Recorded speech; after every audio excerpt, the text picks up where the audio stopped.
জি, কিছুক্ষণ আগে আসলে কোরআন তেলাওয়াতের মধ্য দিয়ে এই সমাবেশ আসলে উদ্বোধন করা হয়। সমাবেশের যে মূল পর্ব, দুইটার পরে যে মূল পর্ব শুরু করার কথা ছিল সেটি কিন্তু শুরু করা হয়েছে। ইতিমধ্যে কিন্তু জামাতের নেতৃবৃন্দরা সকলেই কিন্তু স্টেজে চলে এসেছে। জামাতের আমির ডাক্তার শফিকুর রহমান তিনিও কিন্তু চলে এসেছে।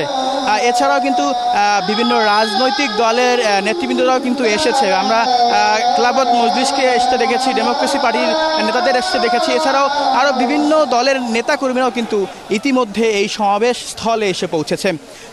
কিছুক্ষণ পর হয়তো জামাতের আমির উদ্দেশ্যে বক্তব্য দিবেন। সেখানে হয়তো তাদের যে দাবি, 7 দফা দাবি, আসন্ন জাতীয় নির্বাচনকে সুষ্ঠু এবং নিরপেক্ষ করার লক্ষ্যে তাদের যে আজকের 7 দফা দাবিতে এই সমাবেশ, সেই 7 দফা দাবি হয়তো তুলে ধরবেন। বসুন্ধরা টিস্যু, অশুদ্ধতার বিরুদ্ধে এক বিন্দুও ছাড় নয়।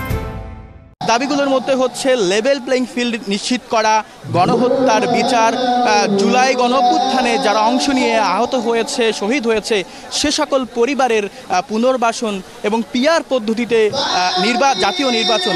এছাড়াও কিন্তু এবারই প্রথম প্রবাসী যারা রয়েছে সে সকল প্রবাসীদের ভোট নিশ্চিত করার বিষয়ে কিন্তু তারা কথা বলবেন এবং তারা আশা করছেন হয়তো এ সকল দাবি সরকার তা মেনে নেবেন।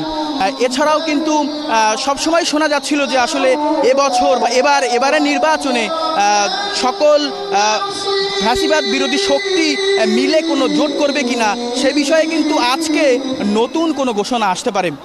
এছাড়াও কিন্তু ঐক্যমত কমিশনের যে সংলাপ হয়ে থাকে সেখানে প্রতিনিয়ত কিন্তু জামাতের নেতৃবৃন্দরা অংশ নেয়। সেখান থেকেও কিন্তু সে সকল নেতৃবৃন্দরাও কিন্তু নতুন কোনো বিষয় আজকে উপস্থাপন করতে পারেন। এই ছিল আমার কাছে সমাবেশ স্থল থেকে সর্বশেষ খবর।